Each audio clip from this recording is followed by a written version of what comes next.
les amis. Aujourd'hui, on va encore parler d'intelligence artificielle, mais d'une façon un peu plus pratique. On va juste montrer un cas d'utilisation de l'intelligence artificielle. Dans le jargon des ingénieurs, on appelle NLP, ou Natural Language Processing. En français, c'est traitement de la langue naturelle. Donc nous, on a une petite idée de projet. On s'est dit pourquoi pas le faire et montrer aux gens comment est-ce qu'on peut faire vraiment de l'IA. Donc, je peux te laisser parler de l'idée du projet, si tu veux. Oui. Donc, d'où nous est née l'idée? L'idée, c'est... On a regardé un peu les posts Indeed. On s'est dit, sur Indeed, les gens cherchent souvent à pouvoir trouver des posts par rapport à leur filière. Oui. Et souvent, c'est compliqué pour eux de pouvoir trouver ces postes-là. Donc, nous, on s'est dit, pourquoi ne pas penser à un système qui permet à une personne de leur faire une recommandation des postes qui sont adaptés à son CV. Donc, globalement, c'était ça l'idée principale du projet, auquel on a ajouté d'autres choses. On va revenir plus en détail là. C'est ça. Donc, globalement, la question c'est que ce projet, c'est comment est-ce qu'on va trouver en fait tous les postes qui existent dans le monde. Clairement, on ne peut pas. Du coup, on a eu une petite idée un peu géniale, c'est de partir sur le site d'une université, bon, précisément l'université Laval, et on récupère tous les programmes qui existent. Et heureusement que sur leur site, pour chaque programme qui existe, en fait, il y a des professions ou bien des petites professions qui sont affiliées. Donc, du coup, nous, on les récupère, on les met dans une première collection, une base de données, et on utilise maintenant ces professions-là pour en fait faire notre requête Indeed. Voilà, c'est ça. Ouais. Voilà. Donc, le projet va être divisé en plusieurs étapes. On a le data retrieving. Oui. Si je veux dire en français, c'est comment est-ce qu'on récupère les données.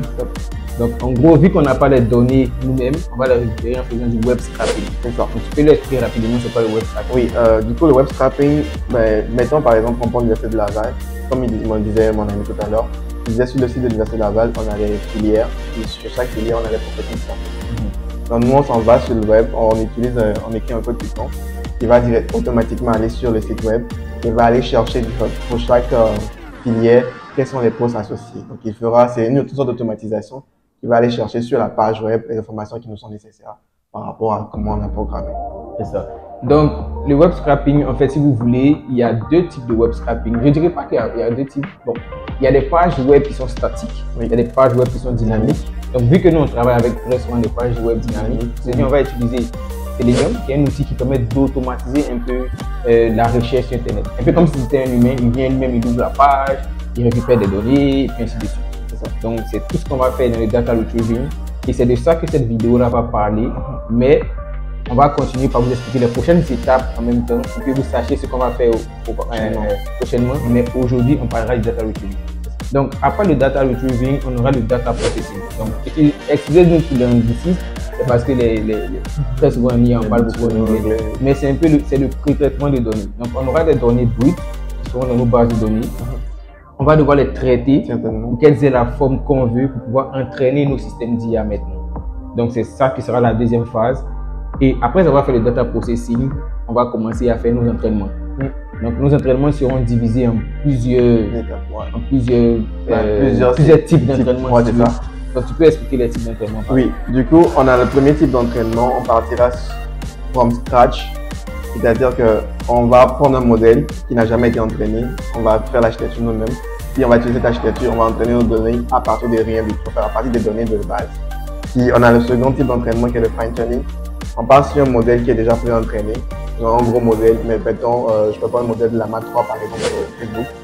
Puis on partira dessus, puis on va entraîner, on va spécialiser notre modèle sur nos données là. Donc on va entraîner à partir de là où ils sont arrêtés pour pouvoir affiner justement le modèle sur notre corps. Voilà. Il y en a le troisième type de modèle d'entraînement qui est du RAG. Donc, le RAG justement, lui, il s'agira de pouvoir utiliser un modèle qui existe déjà. Au lieu de re-entraîner ce modèle à partir de là où d'autres se sont arrêtés, on va juste donner un contexte. On va dire au modèle, si je te demande quelque chose, au lieu d'aller chercher dans ce que tu connaissais déjà, va chercher dans ce contexte qu'on créera justement. Qu'on va créer pour pouvoir lui donner le contexte. C'est bon. Donc, ce serait finalement l'avant-dernière partie de notre projet. Donc, on fait du scratch training, c'est-à-dire l'entraînement from scratch, entraînement de rien du tout. On va utiliser des modèles, soit des architectures déjà pré-entraînées, mais pas pré-entraînées, mais aussi déjà connus, comme le RNN, comme les transformations, tout ça, on va les faire par nous-mêmes. Et ensuite, le fine-tuning, comme il a dit, on utilisera un modèle qui existe déjà, un peu GPT, ou bien Yamaha, Mistral, pour utiliser en fait les capacités de ces modèles qui sont très larges, finalement entraîner nous un petit modèle qui leur ressemble un peu pour avoir un peu les capacités. Et finalement, le RAG qui va utiliser nos données qu'on a comme des contests et utiliser des modèles de type pour répondre. Voilà, donc ce sont ces trois-là. Et finalement, pourquoi est-ce qu'on les fait? On aurait pu faire juste un système, mais pourquoi est-ce qu'on les fait? C'est pour comparer. Oui, justement. Donc, on a une étude comparative entre ces types d'entraînement-là pour voir est-ce que c'est ça. Donc, à la fin, pour juste rebondir sur ce que Déoc disait, c'est juste que nous, on a besoin de vous montrer, par exemple, quelles sont les forces de chacune et quelle est la difficulté, comment chaque étape peut simplifier la vie et voilà, un peu plus, mieux vous éclairer de comment ça fonctionne. Donc voilà les amis, notre petite participation à votre petite connaissance que vous pouvez avoir sur l'IA. On va essayer de faire le projet jusqu'à la fin. Il semble être simple, mais il n'est pas simple. Avouez qu'il est compliqué. Déjà, le data retrieving, c'est toute une vidéo là, donc c'est easy. Donc, à plus. La suite. Voilà. Nous voilà donc pour l'explication du code, pour le data retrieving. On va expliquer le code séquentiellement. Donc, moi, je vais parler de l'importation et de l'initialisation. Donc, pour ceux qui sont initiés, on a toujours besoin de modules qu'on va utiliser qui sont déjà faits en Python pour nous faciliter la tâche, pour ne pas tout faire de zéro. Pour ceux qui ne sont pas initiés, dites-vous qu'un module, c'est quelque chose, c'est un ensemble de... C'est un paquet qui va contenir plusieurs fonctions qui servent à quelque chose pour pouvoir réaliser les tâches qu'on veut. Voilà, prenez ça comme ça pour l'instant. Donc, on va utiliser Selenium, comme j'ai dit, pour l'automatisation, pour récupérer les données sur Internet et puis simuler un peu la navigation humaine. Et puis, on va utiliser Mongo pour notre base de données. Donc, une base de données, c'est en fait un contenant, si tu veux, pour des noms initiés qui a plusieurs données. Et on va utiliser des modules de Python comme OS pour pouvoir avoir accès directement au système d'exploitation et tout ça. Voilà, donc c'est un peu ça. Donc, dans la suite, on aura le collection names. En fait, c'est un peu les tables pour notre base de données pour le NoSQL. Vous allez comprendre plus tard ce que ça veut dire par table. Donc, les collection names sont là. Et finalement, on va devoir avoir un moyen de s'authentifier. Vu qu'on utilise des bases de données en ligne, on va avoir un moyen de s'authentifier, mais sans que vous ayez accès à ça, par exemple, vous qui êtes extérieur au projet. Donc, on va les mettre, on appelle ça en anglais les credentials, paramètres de connexion. C'est ça, d'un fichier inf qui est ici, le point inf, vous pouvez le voir directement, mais je vais rapidement. et voilà, la suite, on va juste se connecter avec nos bases de données à distance. Oui. Ok, donc pour ma part, je vais vous parler de comment on a récupéré les données sur le site de Laval. Donc là, la seconde partie, moi j'ai premièrement ma fonction. On avait deux cas. Quand on récupérait les données, on s'est rendu compte que le site était structuré différemment par rapport au type de Ouais. de Fields. What? Disons, fields. programme. Oh my Programme, God. voilà, un type de programme dans lequel il était donc le programme, voilà, prenons-le comme ça. Puis on s'est rendu compte que la structure pour un programme peut différer de l'autre. Du coup, on a trouvé deux cas, deux structures différentes. On a écrit deux fonctions différentes Ouais. qui s'adaptent à chaque structure. Dans la première, c'était ça, on a nommé ça Retrieve Profession from Field First. Puis bon, on a écrit du code à l'intérieur qui va chercher les données. Puis on a aussi le second qui est Retrieve Profession from Field Second pour le second cas. Il va aussi récupérer les données par rapport à la seconde. Pour les curieux, vous pourrez entrer dans le code et puis regarder. On va juste passer parce que c'est quand même long. Oui. Puis on a notre dernière fonction où, disons que c'est un hub où on a ramené les deux fonctions, les deux types de fonctions dans une seule fonction. On a nommé ça Retrieve Profession from Field. Puis lui, il va aller chercher. S'il rencontre le premier cas, il essaie d'abord pour voir s'il a trouvé le premier cas. Si jamais on ne trouve pas le premier cas, Oui. alors il essaie le second cas. Ça, Et ensuite, on a mis ça dans une exception. Si jamais il y a l'exception, on lui demande de faire une nouvelle bloc jusqu'à ce qu'il n'y ait plus de cas. C'est bon. Donc, en gros, c'est une grosse fonction qui contient nos deux différents cas. Voilà, Ok, justement. c'est bon. Puis on précise, exactement. Puis après, ben, on a la partie de lancement, justement, ben, où on lance notre programme, disons le point d'entrée de cette partie-là. Donc ici, on fait appel un peu à Selenium. On récupère le navigateur qu'on veut utiliser. On met le site qui est en question, puis après, on a écrit une petite fonction, enfin, on a écrit un petit bout de code pour pouvoir aller voir s'il y a de la pagination, pour passer Ouais. au suivant, au précédent, voilà, au suivant. Donc, c'est surtout ça. Puis, il se charge de pouvoir scroller automatiquement pour récupérer l'information. Ok. Donc, globalement, c'est ça. Puis, on a cette partie, la dernière partie qui est de enregistrer les données récupérées dans une base de données. Ouais. Donc, ça, ben, on utilise MongoDB comme Deoda m'a parlé tout à l'heure. Puis, on se charge de récupérer les clés associées. Vu qu'on est dans les clés valeurs, Ouais. ben, on va expliquer ça un peu plus tard C'est dans bon. notre vidéo. Donc, on les enregistre. On peut juste vous montrer un peu comment ça fonctionne. On va juste essayer de l'exécuter. Oui, tu peux y lancer. Voilà. Avec un peu de chance, ça va fonctionner. Avec un peu de chance, ça va fonctionner. Au cas où. Donc, ben là, il est en train de récupérer l'information. Donc, comme vous pouvez le voir, ça ne fonctionne pas. Ça ne fonctionne pas parce qu'on a eu une erreur. C'est agité un peu. On s'est agité. Et on était prêt à bondir sur le code pour dire pourquoi est-ce qu'il ne fonctionne pas. C'est juste parce qu'on n'a pas exécuté les autres cellules. Oui. Voilà. Voilà. On a sauté directement à la dernière cellule en vous expliquant, puis on a oublié d'exécuter les cellules précédentes. Ok. Donc, on va tout bien faire et puis on va régler ça. En fait, c'est déjà pas fait ceci. Ben voilà, comme vous allez le voir, maintenant il marche parce qu'on a bien fait les choses.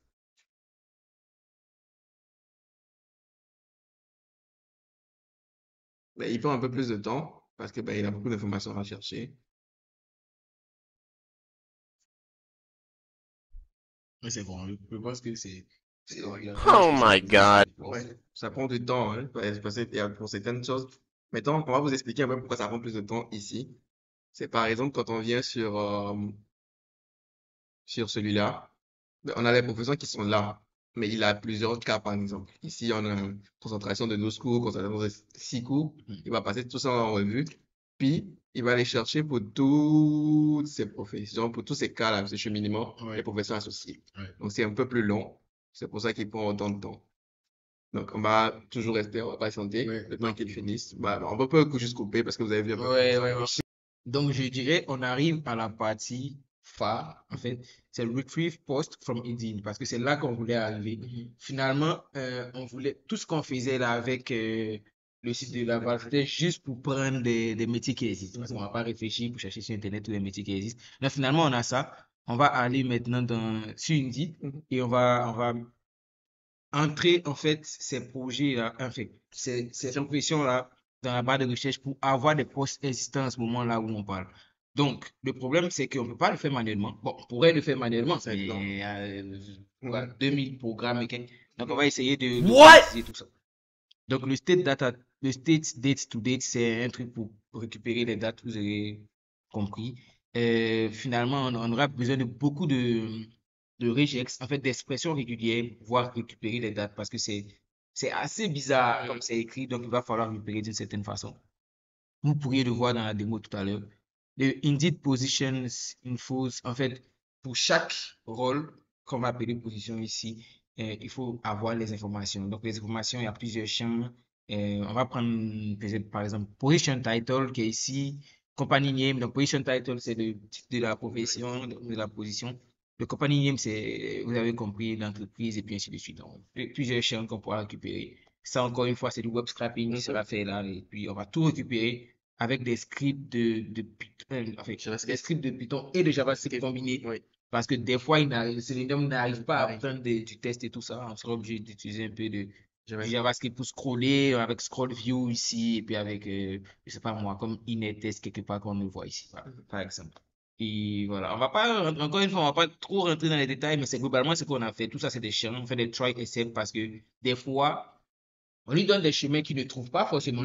Parce que les pages, ouais, c'est ça, les pages changent de structure, on peut pas vraiment savoir. Donc, nous, on prend le maximum possible pour voir si ça fonctionne. Et au fur et à mesure quand on a des données, on pourra voir qu'est-ce qui fonctionne pour quel cas ou qu'est-ce qui ne fonctionne pas. Et puis voilà. Finalement, tout ça, on va aussi les mettre dans une base de données Mongo. Voilà. C'est ça. C'est ça. Donc, voilà. Donc, on va continuer avec la suite avec Batch. Oui, donc là, on arrive sur disons, de la seconde étape, de la troisième étape. Un peu redondant. Du coup, à ce stade, on récupère les professions qu'on a précédemment récupérées sur Laval, on a enregistré.